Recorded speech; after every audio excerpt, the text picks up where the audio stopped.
Good evening, folks. This is Matt, line artist for the Filling is Multiplied comic strip. This is the Filling is Multiplied strip 131 that I'm working on. Just getting started on inking it at 8:28. This clock is totally 1 hour behind, and it refuses to display an accurate time, at least for half the year. Anyway, I figured I wanted to kind of talk with y'all, wonderful Patreon pledgers, about, I guess, a couple of things concerning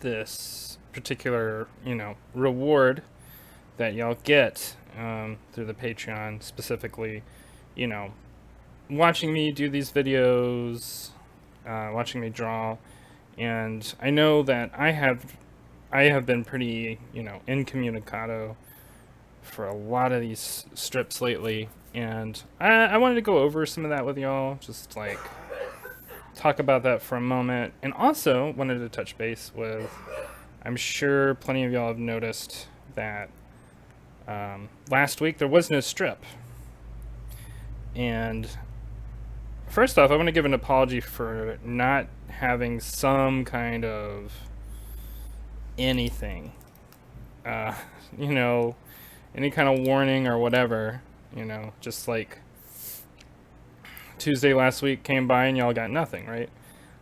So let me explain. Last week was my birthday. My birthday was last week, as well as our child's birthday.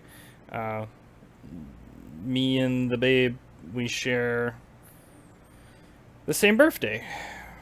For those of y'all who know us personally, y'all are already aware of that.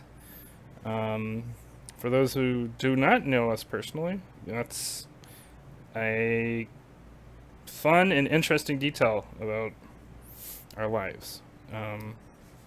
So anyway, so last week, was my birthday, and I had a really close friend come and visit for a couple of days, and then my mother came and visit for a couple of days, and I was pretty just behind on all kinds of work.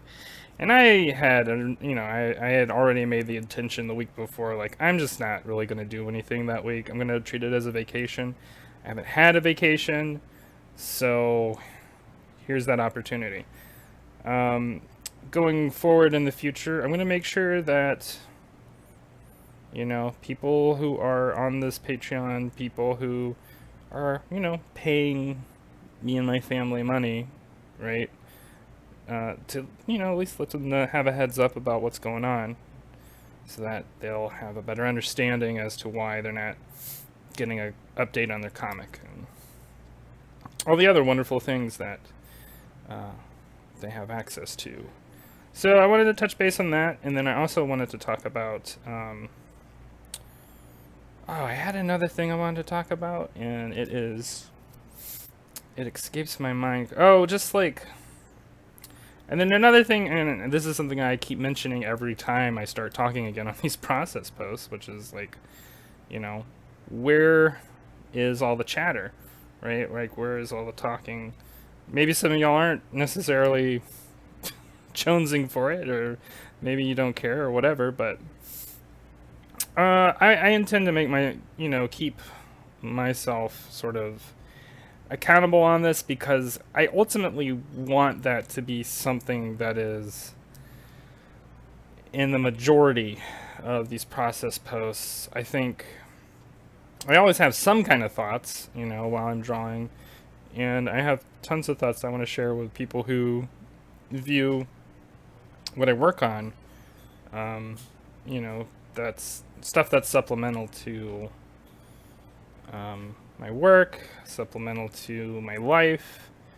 I personally view art as a very holistic process, and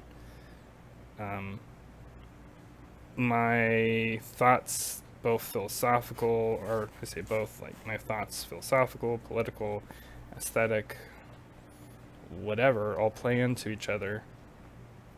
and so I like to share that stuff when it comes up. And the main reason I haven't been talking that much lately is, um, for one part, time. Um, well, I mean, it's connected with time and energy, basically. Uh, my family, for the last couple of weeks, we've been really helping a friend out who's been going through a major life situation. I probably mentioned this before, but it's been an emotionally taxing process, and it's really hard to find the energy to just kind of talk about all that stuff once you actually get to like working and especially when it's like drawing or whatever. Like, it's hard to find that energy to express yourself, or for myself anyway, it's hard for me to find the energy to express myself.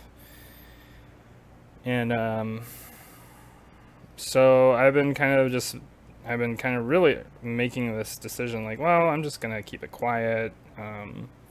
When I get that energy to talk again, I'll do that. And also, like, we've been having another kid hanging out with us, which is great for our child because they really like have forged like a really great bonding relationship. It's really adorable, really cute, but also, like, they're running around the house screaming and shouting, and it's hard to have good recording quality. Like, I have to find a space where there's nobody around to like interfere with the recording. And I don't know, I think I've been thinking, I'm starting to think differently about this lately, and kind of thinking, well, maybe, maybe people might want to hear that stuff. Maybe maybe it would be interesting for Patreon, our Patreon users, to just kind of hear a lot of that background noise to get an idea. But maybe not. Maybe that's not good. Well, and then there's also, like, that's not necessarily... There's a consent thing at play, too. Like, our child may not enjoy knowing that they had been recorded when they're older and find out that their voice has been on the internet when they never had our consent to put their voice on the internet. So that's another thing going into play there. These trees. That is not what I want. They just look totally like they're not in any kind of perspective. So that's partially my explanation for why y'all aren't hearing me talk much lately. Where I've been. And I've also been thinking about, and I want to talk with Blue and Marco about this because I really like this idea, and I think they might be into it, not sure. But really want to include their voice and their thoughts, and just off the cuff thoughts and whatever, while I'm drawing in the future. And we have a microphone for it, so it's totally a plausible thing to do. I think it would be cool just to like have these process posts maybe also double as sort of like a mini podcast of sorts, or at least just like even kind of like warm-ups for a podcast, if you will, just so that because like I don't want to be the only voice being heard. You know what I mean? This is a comic strip about my family. This is made by all three of us, and so I think it would be cool to at least hear, to hear Blue and Marco as well during these process posts. So that's a possibility for the future.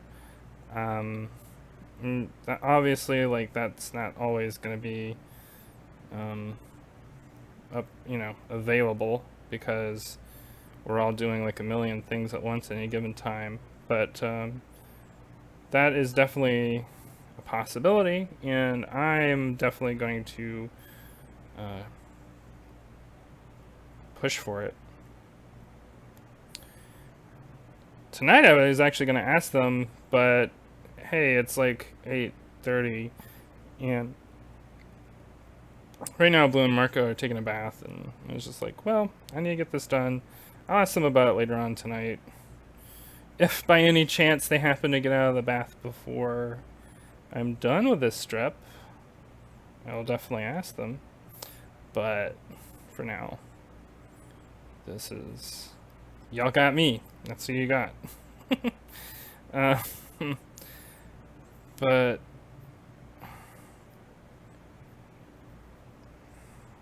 Just thinking for a second, y'all. So anyway, I think I had one other thought, and it'll come back to me later. But for now, maybe now is just like a good time to talk about this strip in particular. So, what is it about? What's going on? This is basically like, me and Blue are kind of writing the strip together. Blue came up with the initial idea, and we've been kind of going back and forth about it. But it's basically us processing all the events from the recent Eagle Creek wildfire. And I don't yet know what the dialogue's going to be, so I don't really know entirely what all of Blue's thoughts around it are, but it is just sort of like us evoking what we're feeling about it right now. Because it really is like, it's a really terrible tragedy to have happened to a really incredible natural resource that, is in our neck of the woods. As of the last time, I haven't really been checking the news on it the last couple of days, but Marco was telling me, last they heard, 30,000 acres just gone, destroyed, burned, which is just incredibly tragic to imagine. But it was a really, like, my friend Austin was visiting at the time. Just like, I was just like, oh no, like, what a terrible time to come visit Oregon while it's like being burned alive. But we really had to like seal up our house. Did not go outside hardly at all. We managed to get like a trip to the coast, to the town of Manzanita, right as the fire was starting. So even when we got to Manzanita, which is like 80 miles out, like 80 miles west from Portland, as we were getting there, the like smoke cover from the Eagle Creek wildfire was just starting to glaze over the coast, off the Oregon coast, which was just, that was the point where we were like, oh no, this isn't good. And so when we got back, Rita was reporting to us like, oh yeah, Marco's sister Rita was reporting to us like, oh yeah, it's really bad. There's ash falling out of the sky. She had actually told us that before we had arrived home. And, she was just saying like, oh, there's ash falling out of the sky. The kids at my school are going to be like leaving 2 hours early tomorrow. There's been announced evacuations for Troutdale and possibly Gresham, which Gresham is really close to where we live. And when we heard that, we were starting to feel really concerned. The fire is still burning right now, too, by the way. Like, it's still going. But it's starting to be contained. They've slowed the growth down to a minimum. Fortunately, also, the winds changed direction, which really helped, too. And, started pushing, like, the growth of the fire back towards areas that had already been burned. So that's where we are now. Our once green state of Oregon. Still green, but oof. a little less green after that. So yeah, that's, these are really supplemental thoughts to what's going on. Uh, Obviously, like, Blue has her own take on it, her own thoughts, and same for Marco. But that's what's been on my mind lately concerning the wildfire, concerning the Eagle Creek wildfire. I mean, on top of that too, there's just like this new thought that's kind of on our minds, and I think ultimately the minds of a lot of people in Oregon and in Portland, and the Pacific Northwest in general is like, okay, so is this going to be, is this now, because this isn't the first wildfire that's happened in the last couple of years. There've been a number of them happening, but this is so far like the worst that it's been in recent memory. And I haven't been here. I haven't been in the Pacific Northwest for that long. I've lived here about 6 years now, so I'm pretty new to the area. Blue and Marco have been here about over 10 years, so I mean, they see this and they recognize how bad it is, and I'm like, oh, this is bad, but I don't have any sort of like, I don't have any sort of sense of scale or like, relation to it in terms of, okay, how bad is this compared to other things? Like, I'm from the South, I'm from Louisiana, so I've had a fair amount of experience with hurricanes and knowing about, like if you told me, oh, okay, Hurricane Harvey hit land as a Category 4, or Irma hit land as a Category 4, was a Category 5. I have a sense of like scale and proportionality, and I have a sense of like, what that means in the overall picture for, at least for the region. And in terms of, my 25 years of experience of like, hurricane season coming around, having to evacuate, and all that stuff. But for Portland, with the wildfires, I was just like, this is bad. I don't know what ways it's bad necessarily. I don't have an idea of like the general trend. But listening to Marco and Blue talk about it, I was like, oh, okay, this hints at a new possibility of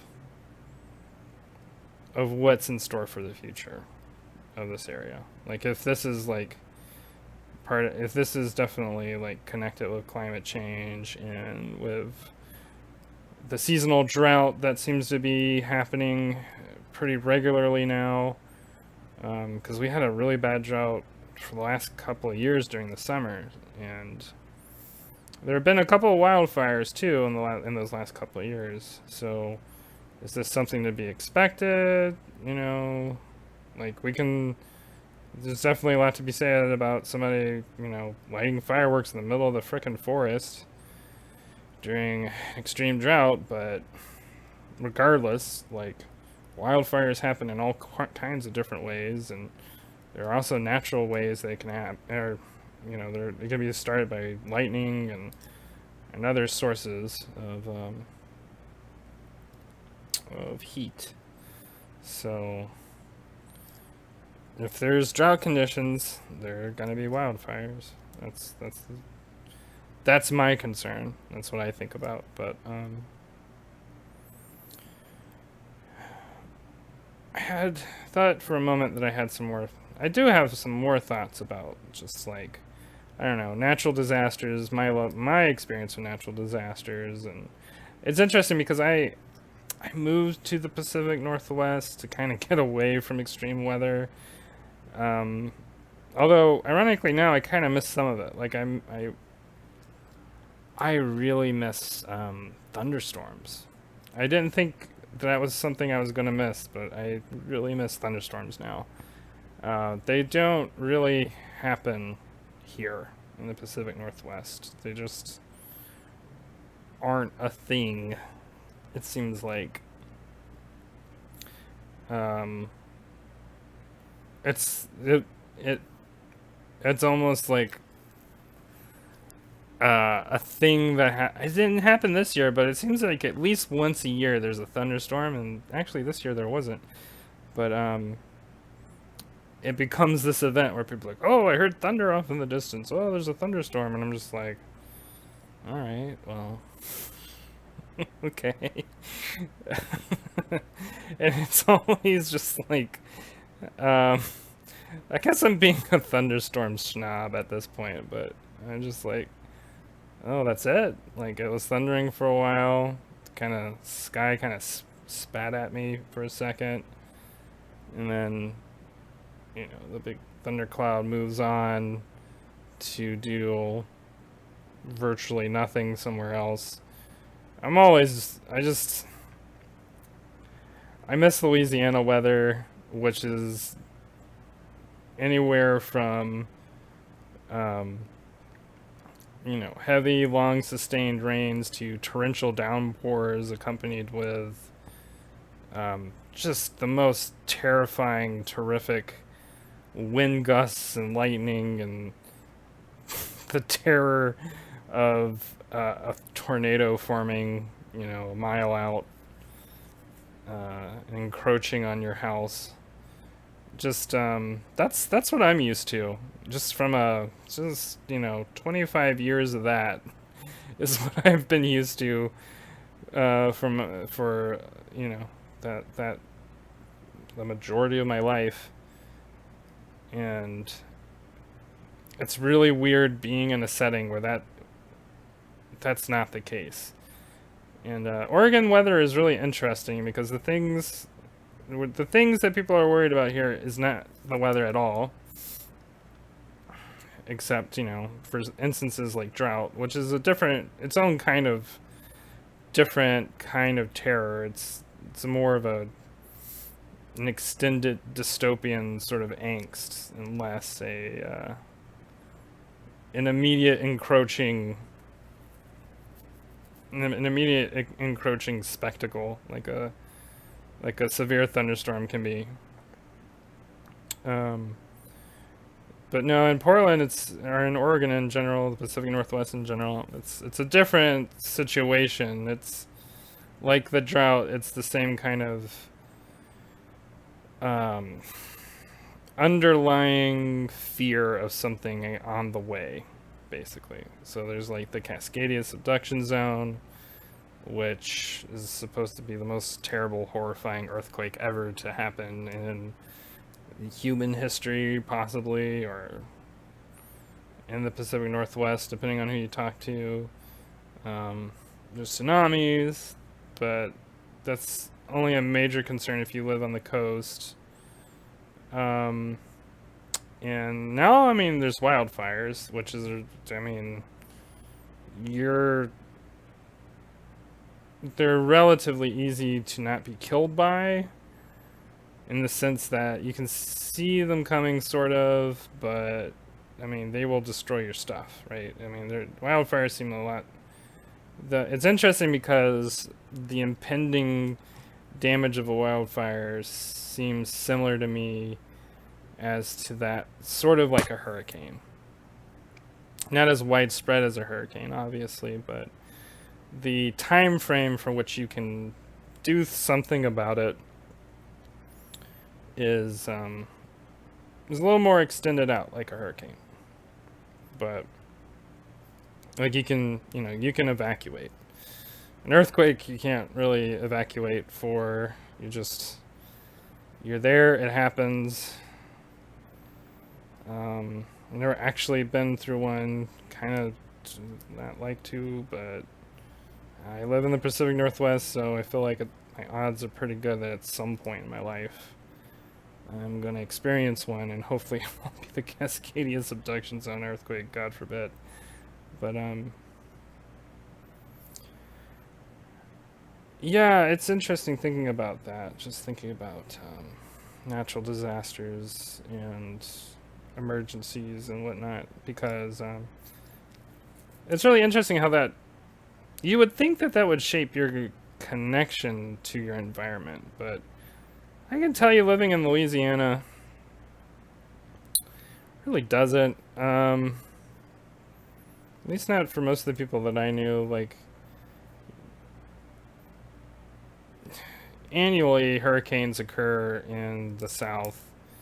And, annually, Louisiana gets hit by one or two, you know.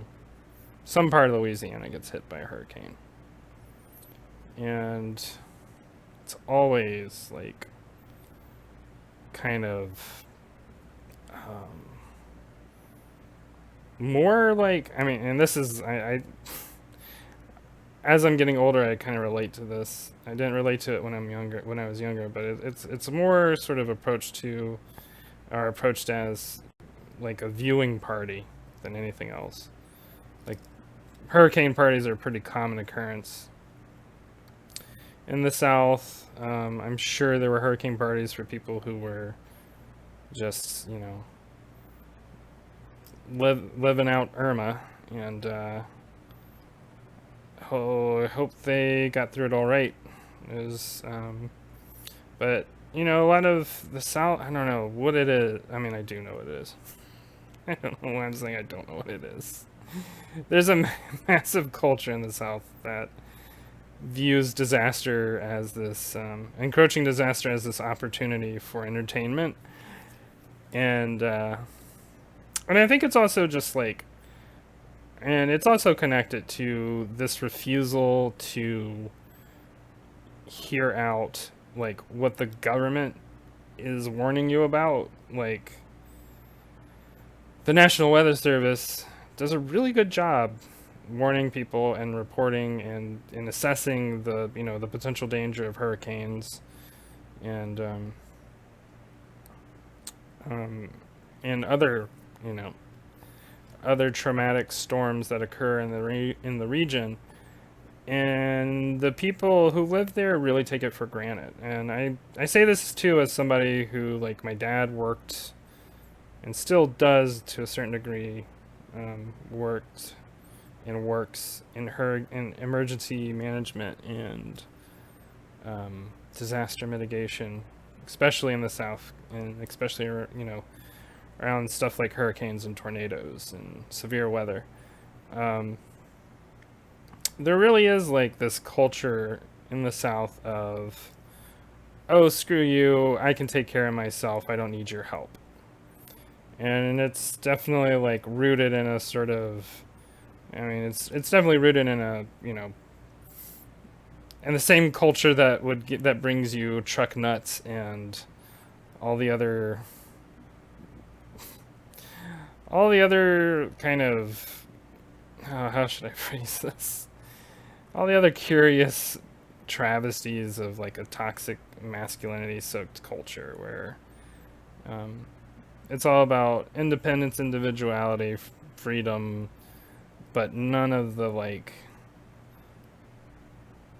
introspection or concepts of responsibility that go along with it, especially like social responsibility. So anyway, that attitude is what largely breeds the hurricane party, which is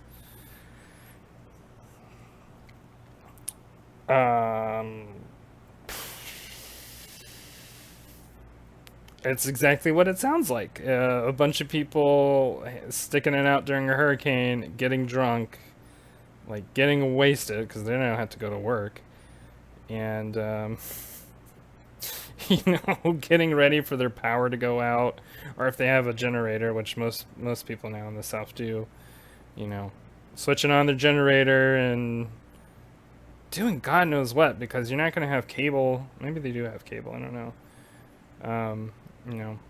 Watching the news about the hurricane on CNN while they look outside the window as like the winds blast their storage roof off. And it's just it's the kind of attitude. It's just like, I say this too as somebody who with my dad has just like stood in the garage and just watched the wrath of God pass by right in front of me across the street, just watching tree limbs get blasted off of getting blasted off, and just all holy hell being unleashed in front of me. Um, that is, it's a really curious, it's a really curious aspect of Southern culture, and I don't know. I feel like it's something that I want to ruminate on more because I feel like it kind of, I don't know what it denotes necessarily, but it kind of on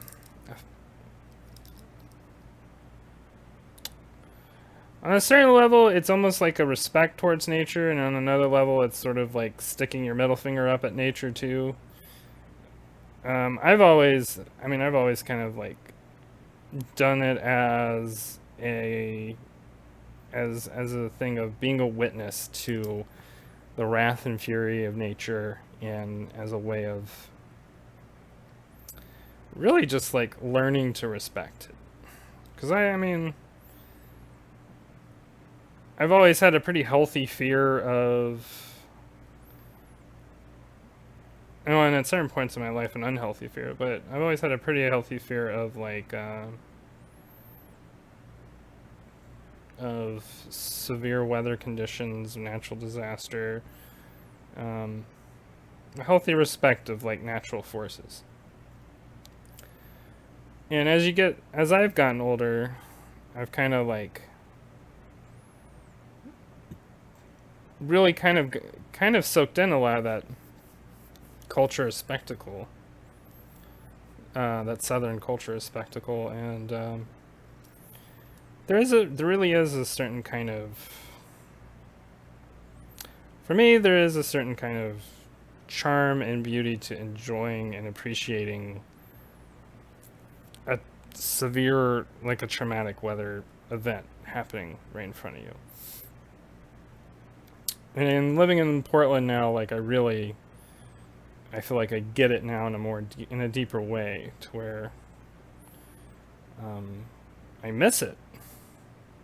And maybe if I went back to Louisiana and had that experience, I'd be like, oh, okay, well, maybe I don't miss it as much as I think I do. But I do miss it. I do miss like hearing an approaching thunderstorm off in the distance, or going to sleep to a thunderstorm leaving off into the distance, and there's definitely, and I can think of some times in my life where I was woken up by like, holy hell being unleashed outside my window. But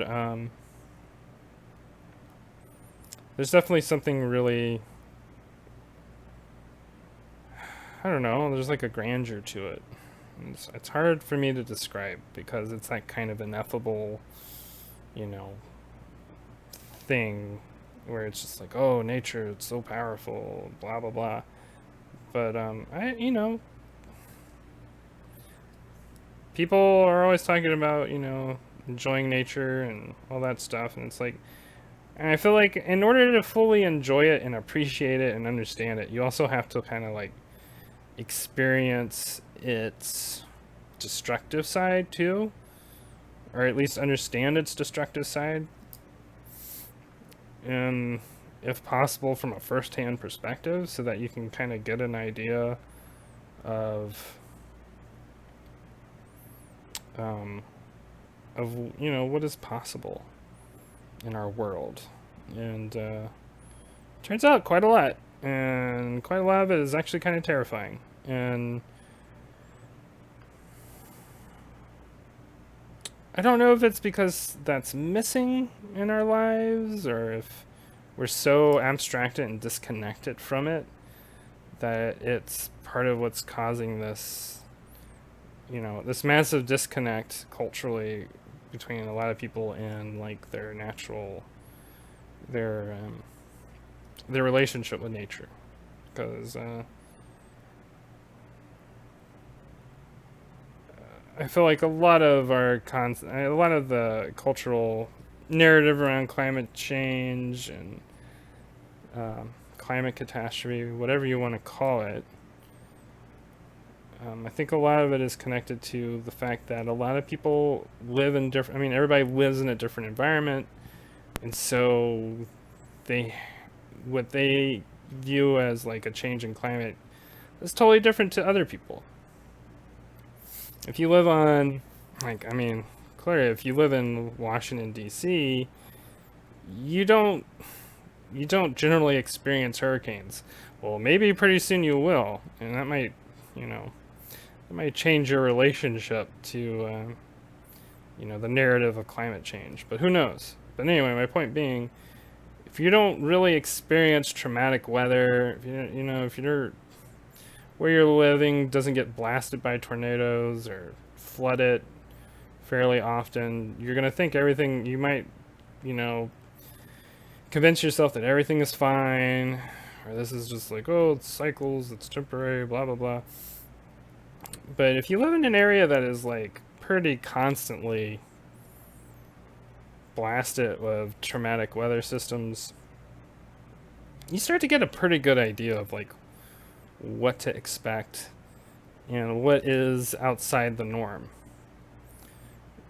Because you're constantly, anytime there's like a severe thunderstorm or whatever, you're kind of going, okay, well, how severe, how bad is it, what should I be prepared for?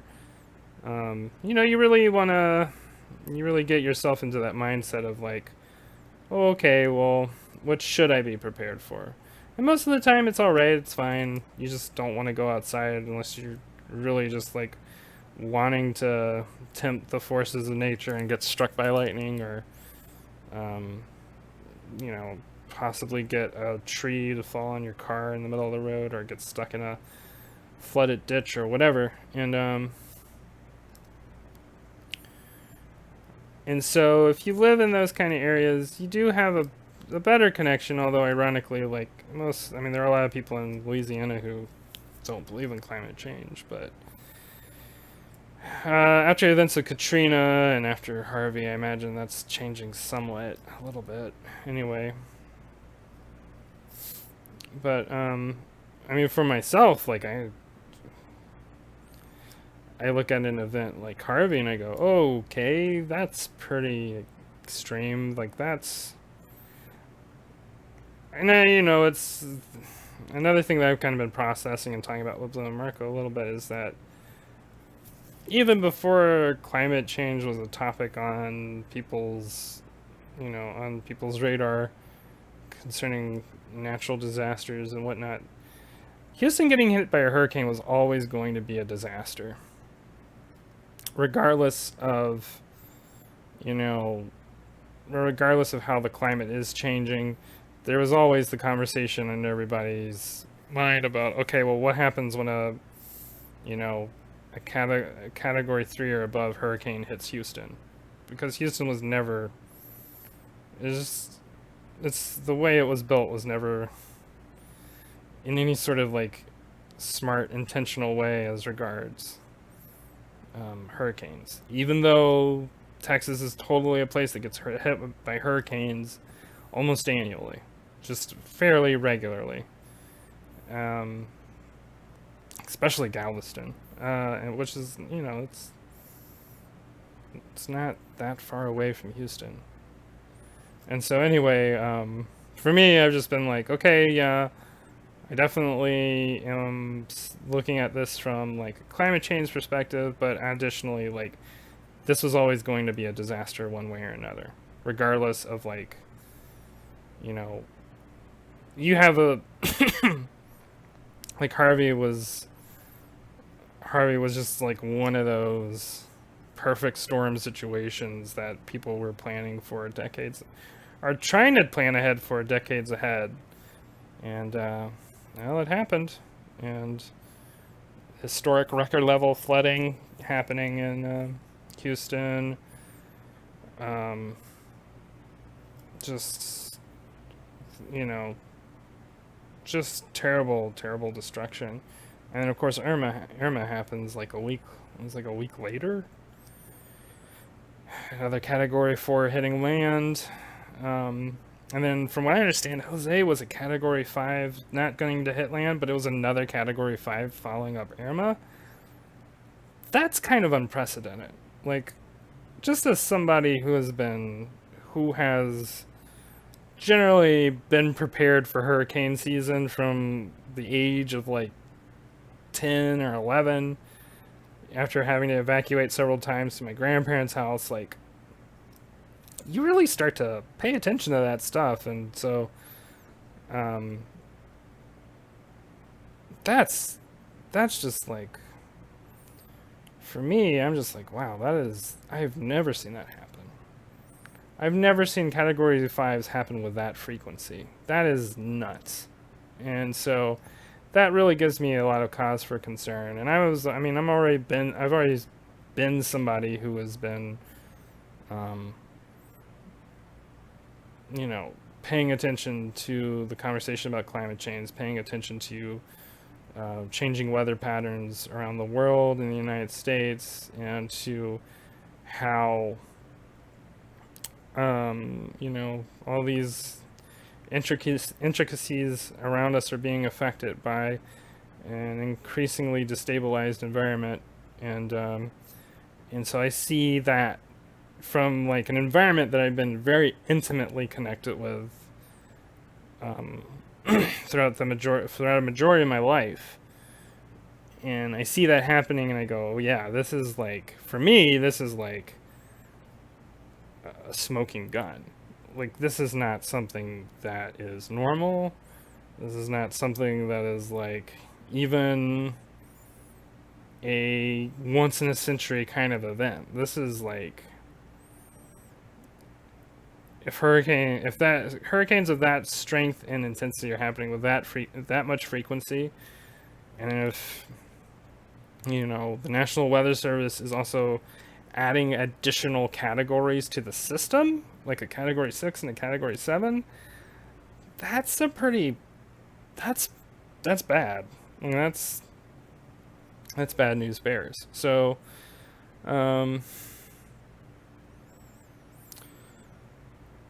yeah, I really think that. Hold on, y'all.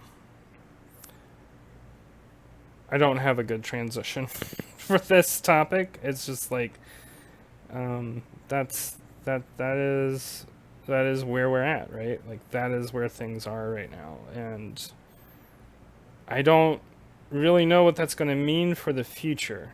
Um, I don't know what that's going to mean for our society. It seems like,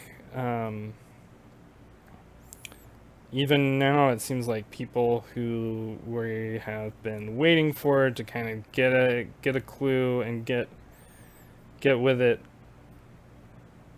on this issue of climate change are still not like getting with it, and still remaining like either skeptical, reluctant, or just belligerently like not giving a care for all kinds of different reasons. But it's that question of like, what disaster is it going to have to be that is going to like get the mass population motivated to do something about the issue. And it's also, I thought about this, and it's also possible that the situation seems so world-ending, so cataclysmic, so overwhelming and beyond our control, that a lot of people just sort of fall into fatalism and go, well, this is it, I guess. Like, we'll either make it through or we won't. And, kind of ignoring that there are actual actions that we can take as a country, as a society, as a culture, to do something to mitigate this disaster. Because at this point, all we can really do is mitigate it. And, if we're lucky, maybe we can change things for the better. But it does seem like at this point, like, in regards to the future, our world's future climate, things are going to be changing in a more permanent way. Long gone is the, or at least for the time being, long gone are the predictable weather models, and or the predictable weather models in the future are going to be like just constantly like cataclysmic or whatever.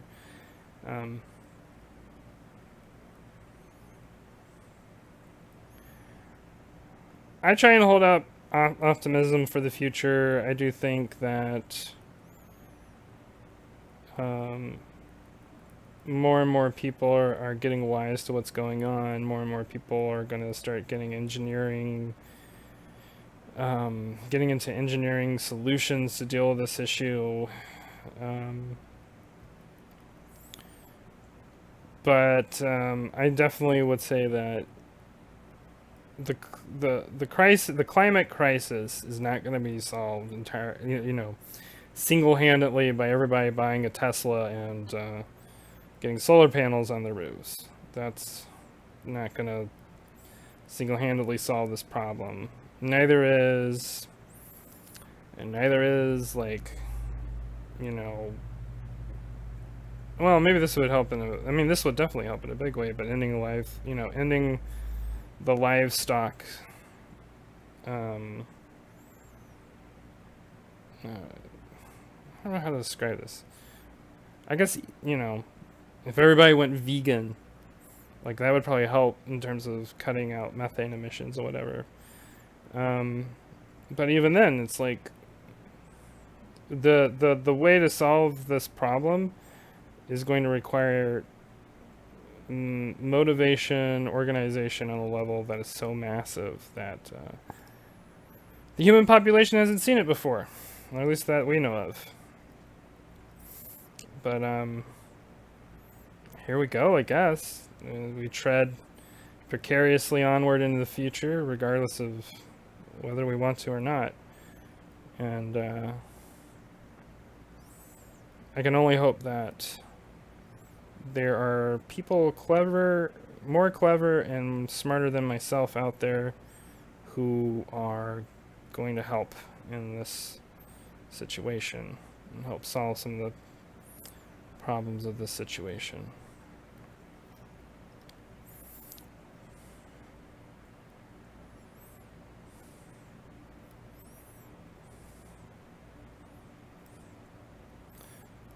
The rest of this will be the portion of our process post where I just stop talking because I have said everything that I need to be said.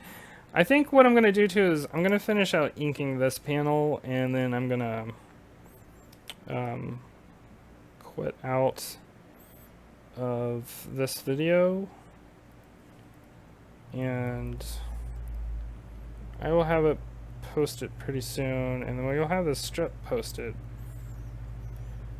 surely by midnight tonight, if not earlier. It's been a long day today.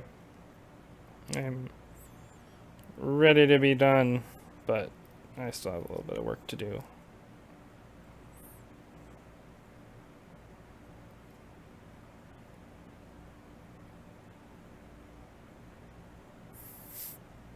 Anyway, for you lovely, wonderful Patreon users, do you have any other comments or thoughts about what I've been talking about today?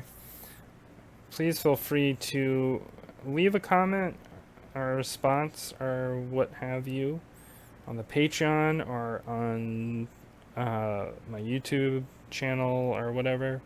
I would love to hear sort of your opinions on all this stuff concerning climate change, concerning weather, concerning humanity as a whole. I would love to discuss this topic further because I have kind of said everything that I have in my brain, and I'm curious about what you might have in your brain concerning all this topic, or any other topics that you might have that aren't even having to do with this. Excuse me. excuse me again. I feel like I need some reflections here.